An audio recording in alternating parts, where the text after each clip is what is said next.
कत्ल या कुर्बानी। पृष्ठभूमि। आज शिमला की हवा में ना एक अलग ही ताजगी है जो सीधे रूह में उतर जाती है।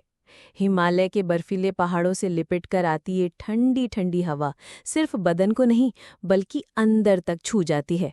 ऐसा लगता है कि ये अपने साथ कोई अनकहा संदेश या गहरा राज लाई हो जिसे धीरे से कानों में फुसफुसा रही हो। इस हवा में सुकून तो है, पर साथ ही एक अजीब सी बेचैनी भी है।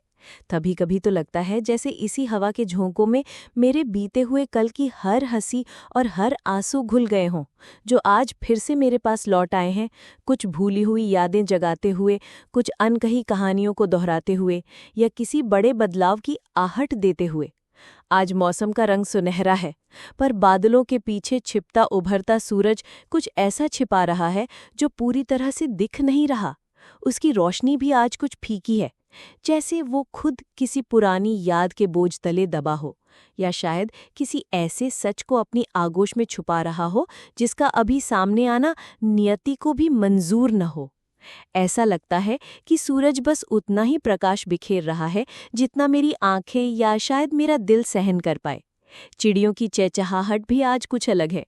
उनकी आवाज में एक अजीब सी गंभीरता है, मानो वे किसी आने वाली घटना की गवाह हों या फिर इस गहरी शांति को तोड़ने की कोशिश कर रही हों। उनकी आवाज में कभी बचपन की खिलखिलाहट की मीठी गूंज सुनाई देती है, तो कभी किसी अनजाने डर की गहरी आवाज। एक ऐसा खालीपन है जैसे उन्हें किसी सामान्य तूफान का नहीं बल्कि उससे भी बड़े किसी अनजाने रहस्य का अंदाजा हो गया हो। ये सन्नाटा जो इन पहाड़ियों में अक्सर होता है, आज और भी गहरा है, मानो ये खुद किसी बड़े रहस्य को अपनी आत्मा में समेटे हुए हो।